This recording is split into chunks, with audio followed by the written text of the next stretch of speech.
Rahayu Sagung Dumadi. Selamat datang di channel Kitab Mawas Diri.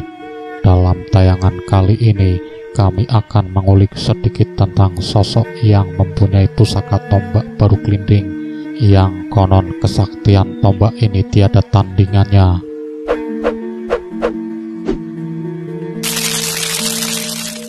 Tombak baru kelinding yang terjadi dari terpotongnya lidah seorang anak kandung Ki Ageng Mangir. Namun, di sini saya tidak akan bicara soal tombak. Di sini saya akan membahas tentang gugurnya Ki Ageng Mangir. Terbunuhnya Ki Ageng Mangir pun ada dua versi. Inilah legenda atau cerita rakyat. Semuanya hanya cerita turun-temurun yang kebenarannya tidak jelas, karena juga dipengaruhi unsur politik pada masa itu. Tersebutlah daerah Mangir di Jawa Tengah yang dipimpin oleh seorang kepala daerah bergelar Ki Ageng Mangir Wonoboyo. Oleh masyarakat setempat, beliau dikenal sebagai sosok pemimpin yang cukup bijaksana, dicintai masyarakatnya, bertanggung jawab atas daerah yang dipimpinnya, dan selalu melindungi rakyatnya. Ki Ageng Mangir juga dikenal sebagai seorang tokoh yang memiliki ilmu kedikjayan tinggi, sakti mandraguna, linuih tanpa tanding. Segala kesaktian dan kedikjayaannya ini adalah berkat senjata pusaka yang dimilikinya, yaitu berupa tombak sakti yang bernama Kiai Baru Kelinding. Menurut cerita masyarakat setempat, setelah kerajaan Pajang mengalami kesuraman, wahyu kerajaan berpindah ke Mataram yang pada waktu itu dipimpin oleh putra angkat Sultan Pajang, putra Ki Gede Pamanahan yang bernama Mas Ngabai Loreng Pasar, yang bergelar Panembahan Senopati Ingalogo Abdurrahman Sayyidin Panotogomo. Setelah kerajaan Pajang runtuh dan pemerintahan dipegang oleh Panembahan Senopati, inilah terjadi banyak pemberontakan. Daerah-daerah yang tadinya di bawah kekuasaan Pajang seperti Pati atau Pralogo, Wirosobo, terletak di daerah Wonosobo, ingin memisahkan diri, tak terkecuali daerah Mangir yang dikuasai oleh Ki Ageng Mangir Wonoboyo ini. Bersama-sama para murid dan para pengikutnya, Ki Ageng Mangir Wonoboyo memimpin pemberontakan karena tak mau lagi diperintah oleh Mataram pimpinan Panembahan Senopati yang menurut dirinya memerintah dengan tidak bijaksana, selalu memaksakan kehendaknya sendiri dan mau menangnya sendiri. Daerah-daerah lain dengan mudah dapat ditundukkan Mataram, hanya daerah Mangirlah yang tak bisa ditundukkan oleh Mataram. Berulang kali Mataram membujuk baik dengan cara damai maupun dengan cara keras. Akan tetapi Ki Ageng Mangir tetap pada pendiriannya, malah dengan gagah perkasanya ia menantang Mataram dan tetap tak mau tunduk di bawah kekuasaan Mataram. Menghadapi persoalan ini, Panembahan Senopati perang, dan ia segera mengumpulkan segenap bawahannya dan para punggawa kerajaan untuk bermusyawarah mencari siasat untuk menaklukkan daerah Mangir di bawah pimpinan Ki Ageng Mangir Wonoboyo yang sakti mandraguna itu dengan tombak saktinya Kiai Baru Kelinding.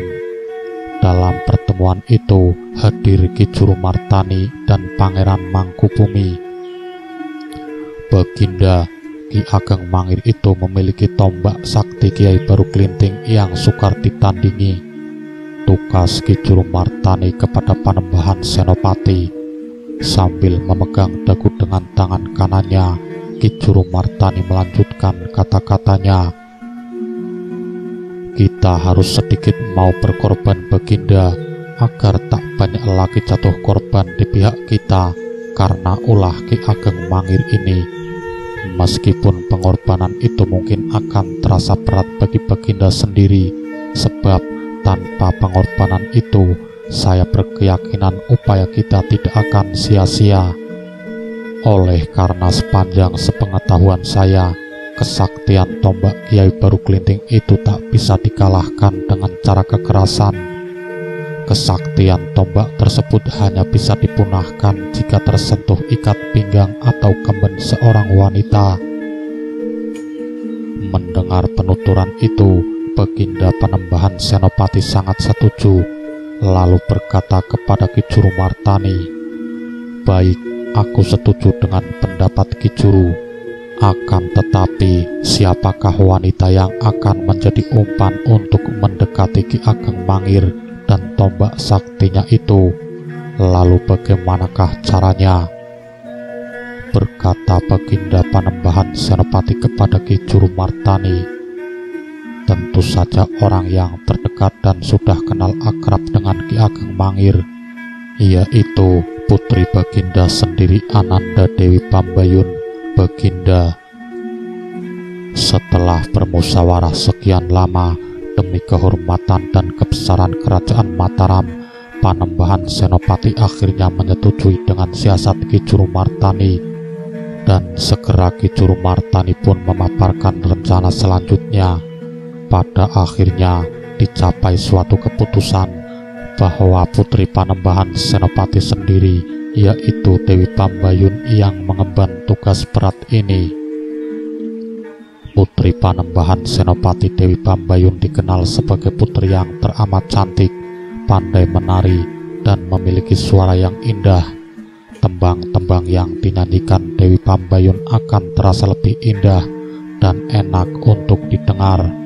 Dalam tugasnya ini, Dewi Pambayun menyamar berperan menjadi teledek atau penari keliling. Dalam penyamaran itu, Dewi Pambayun dikawal oleh para pengawal kerajaan yang dipimpin oleh kepala pengawal, Pangeran Mangkubumi, yang menyamar sebagai rombongan teledek. Dalam penyamarannya itu, rombongan harus berkeliling sampai ke daerah Mangir yang merupakan daerah kekuasaan Ki Ageng Mangir Wonoboyo. Tugas rahasia ini dilaksanakan dengan penuh hati-hati, sehingga teledek terkenal yang berkeliling di setiap desa itu sesungguhnya adalah Dewi Pambayun, putri Sultan Mataram, Panembahan Senopati Ingalogo Abdurrahman Sayyidin Panotogomo. Rupanya siasat ini cukup ampuh. Ki Ageng Mangir yang mendengar berita tentang teledek yang cantik, pintar menari dan menyanyikan tembang ini menjadi penasaran dan berminat untuk memanggil kepala rombongan kesenian tersebut untuk tampil di daerah kekuasaannya, yaitu Desa Mangir. Sudah barang tentu hal ini membuat kepala rombongan Pangeran Mangkubumi merasa senang hatinya, oleh karena memang inilah yang menjadi tujuannya. Pucuk dicinta ulam pun tiba. Singkat cerita, rombongan tari putri Dewi Pambayun dan kepala pengawal kerajaan Pangeran Mangkubumi tampil di rumah kediaman Ki Ageng Mangir Wonoboyo. Menyaksikan keluasan gerak tari dan kecantikan wajah Dewi Pambayun, Ki Ageng Mangir merasa tertarik dan jatuh cinta, dan hasrat tersebut diungkapkan Ki Ageng Mangir kepada Dewi Pambayun. Rupanya cinta tak bertepuk sebelah tangan. Melihat kegagahan, keperkasaan, dan ketampanan Ki Ageng Mangir, Dewi Pambayun jatuh cinta pula dan menerima pinangan Ki Ageng Mangir. Sejak saat itu, mereka pun pada akhirnya menjadi suami istri yang sah, dan Dewi Pambayun tinggal di Mangir untuk beberapa waktu yang cukup lama. Sebagai seorang istri yang sudah cukup lama mendampingi suaminya, Ki Ageng Mangir, Dewi Pambayun sudah barang tentu mengenal lebih dekat akan sifat, karakter, dan kebiasaan-kebiasaan suaminya itu. Dewi Pambayun pun sudah melihat dan memegang, bahkan sudah mengusap senjata andalan tombak sakti Kiai Baru Klinting itu dengan kembennya. Lenyaplah sudah kesaktian tombak tersebut, punah oleh usapan sang putri Mataram Dewi Pambayun. Setelah melaksanakan tugasnya, beberapa hari kemudian Dewi Pambayun berkata kepada suaminya Ki Ageng Mangir, mengajak suaminya itu agar berkunjung ke Mataram untuk menghadap mertuanya yang sekaligus juga musuhnya itu. Pada awalnya Ki Ageng Mangir menolak keras ajakan istrinya itu, karena dalam hati kecilnya ia merasa ini adalah hanya siasat Mataram untuk menaklukkan dirinya. Akan tetapi karena bujuk rayu istrinya yang begitu merajut, penuh dengan perasaan cinta, Ki Ageng Mangir tak berdaya. Hatinya luluh juga dan mengabulkan permintaan istrinya yang sangat dicintainya itu. Baiklah Pambayun, aku mempercayaimu. Andaipun ini adalah siasat ayahmu atau mungkin siasat engkau sendiri, aku ikhlas dan rela. Aku tahu semuanya ini saat kau mengusap senjata andalanku, tombak Kiai Baruglinding, ketika aku tertidur. Ini artinya sebagian besar kesaktian tombak itu sudah punah, dan artinya pula sebagian kesaktian yang ada di tubuhku ini pun telah lenyap pula. Demikian Ki Ageng Mangir berucap kepada istrinya Dewi Pambayun yang sangat dicintainya itu. Mendengar ini, Dewi Pambayun pun tertunduk diam membisu. Dalam hati kecilnya ia merasa malu dan menyesal dengan apa yang dilakukan terhadap suaminya itu. Sesungguhnya ia juga sangat mengagumi dan mencintai suaminya itu. Akan tetapi apalah daya, semuanya itu memang sudah menjadi tugas negara yang diemban kepadanya dan harus dilaksanakan dengan baik, penuh pengorbanan. Baiklah Pambayun, meskipun setengah kesaktian tombak Kiai Baruglinding masih melekat dalam tombak dan tubuhku ini, aku tidak akan menggunakannya, aku tidak akan membawanya sesuai dengan harapanmu, harapan ayahmu, harapan kepala pengawalmu Pangeran Mangkubumi itu. Dan perlu engkau ketahui, semua ini aku lakukan karena aku sangat mencintaimu, mencintai anakku yang mungkin akan kau kandung kelak. Dan perlu kau ketahui juga, aku sama sekali tidak akan menyerah dan berpantang mundur dengan apa yang sudah aku lakukan sebagai seorang pemimpin yang dipercaya oleh rakyatku di Mangir ini. Singkat cerita, akhirnya Ki Ageng Mangir dan istrinya Dewi Pambayun beserta para pengawal kerajaan Mataram yang menyamar sebagai rombongan tari tersebut berangkat menuju Mataram untuk menghadap Sri Sultan Panembahan Senopati. Beberapa waktu kemudian sampailah Ki Ageng Mangir di hadapan Sri Sultan. Ia diterima dengan penuh keramahan oleh Panembahan Senopati. Menerima sikap yang penuh keramahan, keakraban dan penuh kekeluargaan ini, kewaspadaan Ki Ageng Mangir lenyap. Segera ia pun merunduk bersimpuh di hadapan mertuanya itu untuk memohon doa restu karena telah menikahi putrinya. Sungguh tak tinyana Sri Sultan Panembahan Senopati ing Ngalogo Sayyidin Panotogomo tiba-tiba memegang kepala Ki Ageng Mangir dengan kekuatan penuh yang mengandung kesaktian. Sri Sultan membenturkan kepala Ki Ageng Mangir ke lantai batu gilang yang sangat luar biasa kerasnya. Saat itu juga maka tewas dan perlayalah Ki Ageng Mangir dengan kepala pecah. Demikian kisah tragis percintaan Ki Ageng Mangir dengan putri Panembahan Senopati Raja Mataram, yaitu Dewi Pambayun. Ia merelakan suaminya dibunuh dengan cara keji seperti itu, berkorban demi tugas negara yang diembannya, mau menikah dengan pemberontak kerajaan Mataram, musuh ayahnya itu. Demikian sebaliknya, Ki Ageng Mangir yang sakti dan dikjaya, linuwih tanpa tanding itu pada akhirnya takluk tak berdaya oleh pucuk rayu Dewi Pambayun. Ia merupakan korban pucuk rayu dan pengkhianatan wanita. Menurut cerita, mayat Ki Ageng Mangir dibelah dua, setengah dimakamkan di dalam kompleks pemakaman Raja-Raja Imogiri dan setengahnya lagi disemayamkan di luar kompleks pemakaman itu. Hal ini merupakan perlakuan Raja Mataram Panembahan Senopati yang masih mengakui Ki Ageng Mangir sebagai menantunya yang sekaligus juga musuh besarnya.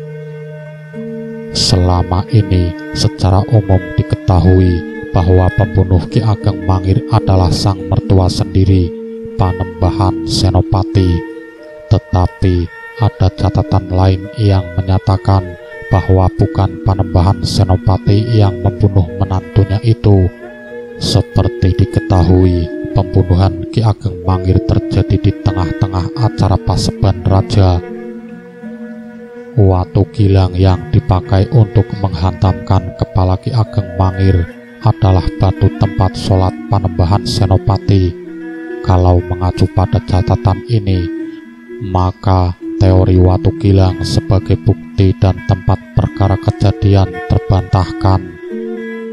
Singgasana Raja Mataram waktu itu adalah kursi kayu berukir dan pastinya tingginya lebih dari 60 cm, sementara batu gilang tingginya sekitar 30 cm. Tidaklah mungkin seorang raja duduk nyandelosor atau model lesehan. Jadi si penyebar berita kematian Mangir di singgasana Panembahan Senopati pastilah tidak melihat secara langsung kejadiannya. Panembahan Senopati adalah seorang muslim yang taat. Janji untuk menerima bisowanan Ki Ageng Mangir sebagai menantu adalah kata atau sabdo Pandito Ratu yang tidak mungkin diingkari. Sedangkan mengingat Ki Ageng Mangir adalah orang yang sakti mandraguna, maka yang bisa membunuhnya pastilah orang yang sakti juga. Kata sakti diberi tanda petik, artinya bisa saja orang ini tidak terlalu sakti, tetapi memiliki ilmu kecurangan tersendiri. Pembunuhan yang dilakukan di depan raja adalah tuduhan tendensius untuk menyebar dan menimbulkan asumsi kalau Panembahan Senopati adalah kejam dan pengecut. Dari catatan baru tersebut terungkap suatu fakta lain, adanya tokoh misterius di dalam lingkaran dalam kekuasaan Keraton Mataram.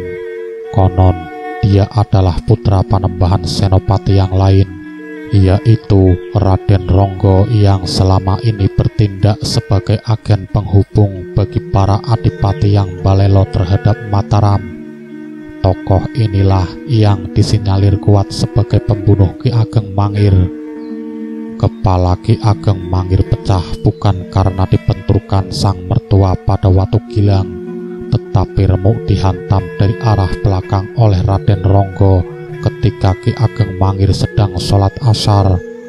Seperti diketahui, Raden Ronggo sangat kuat.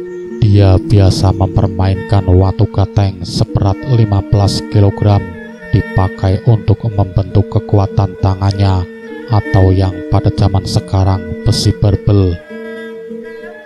Raden Ronggo adalah putra Panembahan Senopati yang mampu dipengaruhi oleh para adipati yang membangkang terhadap Mataram.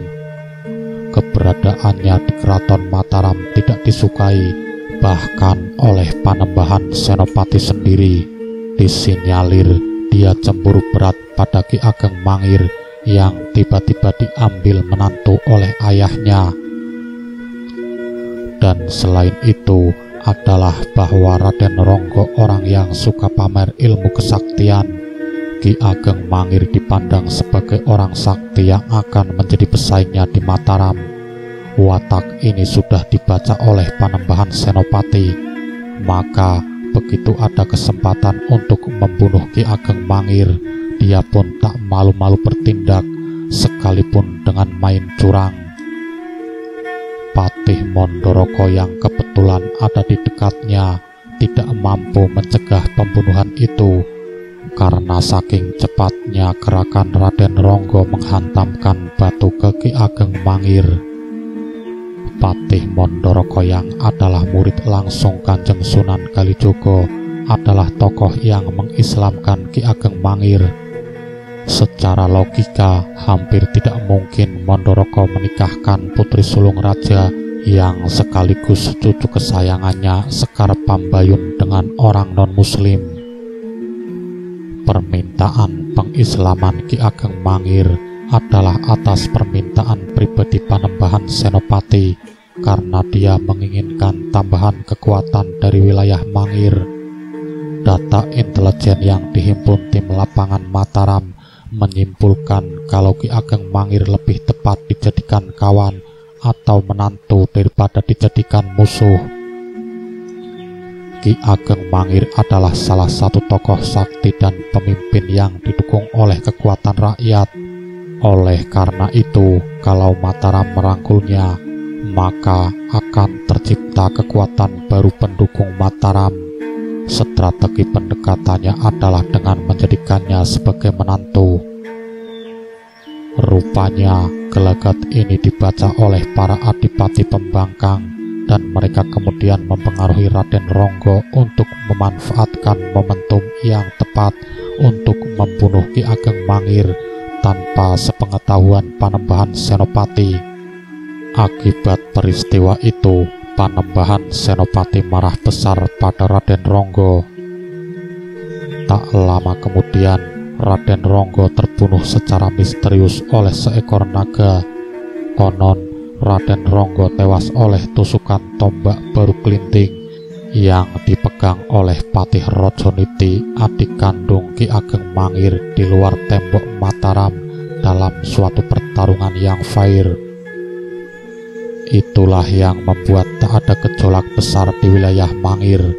Jadi, penyebaran berita pembunuhan Ki Ageng Mangir oleh Panembahan Senopati adalah intrik politik musuh-musuh dalam istana Mataram untuk mendiskreditkan reputasi Panembahan Senopati. Sementara ada berita khusus tentang Patih Rajaniti yang diberikan daerah perdikan di sebelah utara pantai Samas yang sekarang disebut dengan Kepatihan, yang terletak di wilayah Serandakan untuk menghormati Mangir, maka tempat itu hanya disebut dengan Patehan. Rajaniti bersama dengan para pembantunya Ki Pandanwangi dan pengikutnya agar membuka lahan di sebelah utara dan sebelah timur pertapaan Watu Singkil. Patih Rajaniti dinobatkan sebagai pelindung atau Rajaniten. Ki Pandanwangi memberikan nasihat agar dalam membuka lahan dibagi menjadi 5 perdikan, yaitu sebelah timur yang dipimpin Ki Temang Onggojoyo dan pada akhirnya disebut sebagai Dusun Demangan, dan di sebelah timur laut dipimpin oleh Nyai Irogati yang pada akhirnya disebut Perdikan Irogaten. Di sebelah selatan dipimpin oleh Ki Rejo Menggalan. Cokro Kenongo membuka lahan daerah yang sudah rata dan pada akhirnya disebut menjadi Dusun Wonoroto, dan akhirnya di sebelah utara dipimpin oleh Ki Telingsoro. Sekar Kedaton Pembayun adalah seorang wanita yang cekatan, cerdik, dan berpikiran jauh ke depan. Ia adalah anak sulung dan anak kesayangan Panembahan Senopati. Fakta bahwa dia dikirim ke kakeknya Ki Panjawidipati pasca terbunuhnya Ki Ageng Mangir adalah usaha Ki Mandoroko dan Panembahan Senopati untuk meredam kepedihan hati putrinya. Kelak ia melahirkan seorang pahlawan yang bernama Bagus Wonoboyo yang menjadi murid kesayangan Pangeran Benowo di Kendal, lalu di kemudian hari berjuang melawan VOC Belanda, membantu Sultan Agung pasca perang VOC dan Mataram di Jepara. Pada tahun 1619, Putri Pembayun bersama rombongan veteran perang Jepara hijrah ke Kebayunan Tapos Depok dan atas inisiatif ke Jepara sebagai tetua keturunan Pajajaran, rombongan bisa bertemu dengan Pangeran Jayakarta di Jatinegara. Sesudah Pangeran Jayakarta gagal mempertahankan Sunda Kelapa dari serbuan Ian Peterson Koen, kemampuan intelektual dan kecakapan bertindak Putri Pembayun sebagai petugas intelijen sangat mendukung data sejarah tersebut. Boleh dikata, Putri Pembayun adalah salah satu pahlawan wanita, tokoh sejarah lintas nasional, bukan sekedar lokal Jawa Tengah, Mataram, atau Bantul saja. Selanjutnya ada kisah menarik lainnya, yaitu Tumenggung Matuseno yang merupakan suami dari cucu Putri Pembayun, Dewi Sekar Rinonse. Sekar Rinonse adalah putri dari Bagus Wonoboyo dengan Nyai Linggarjati, adik Purwagalih dengan gelar Ki Jepro, salah satu keturunan dari Siliwangi. Bagus Wanabaya berputra 3 orang, yaitu Utari Sandi Jayaningsih, Raden Panji Wonoyoso, dan Dewi Sekar Rinonse, atau yang dimakamkan di Cilangkap RW 8 Tapos Depok. Tumenggung Matuseno sendiri adalah putra dari Panembahan Setokrapya, Raja Mataram kedua yang menjadi salah satu komandan pasukan Mataram di Batavia. Jadi, alur sejarah Ki Putranala di Kebumen kemungkinan besar berasal dari Dewi Sekar Rinonse ini. Keturunan Ki Ageng Mangir dan Putri Pembayun kebanyakan menyebar di Kebayunan Tapos Depok. Upaya menghilangkan sejarah ini sesuai dengan tujuan Ki Bagus Wonoboyo yang menginginkan agar anak keturunan Ki Ageng Mangir lebih baik berbaur saja di masyarakat tanpa gelar kebangsawanan. Oleh sebab darah kepahlawanan itu bukan berasal dari keraton, tetapi dari kiprah Trah Mangir di lapangan. Ki Bagus Wonoboyo lebih menginginkan agar keturunannya bisa berperan sebagai akar pohon yang mampu menghidupi seluruh pohon tanpa harus kelihatan dari luar. Sebagaimana dulu Bagus Wanabaya dan seluruh anak-anaknya giat menjadi komandan pasukan Telik Sandi Mataram di Batavia pada tahun 1625 sampai 1629 untuk menjadi tokoh penting penyerbuan Mataram ke Batavia. Tentu saja penguasaan bahasa Belanda merupakan syarat mutlak untuk menjadi tim intelijen Mataram di Batavia pada masa itu. Begitulah sahabat kitab Mawas Diri, sekelumit kisah tentang gugurnya Ki Ageng Mangir. Semoga bermanfaat dan menambah wawasan bagi kita semua. Salam sejahtera. Rahayu, Rahayu, Rahayu.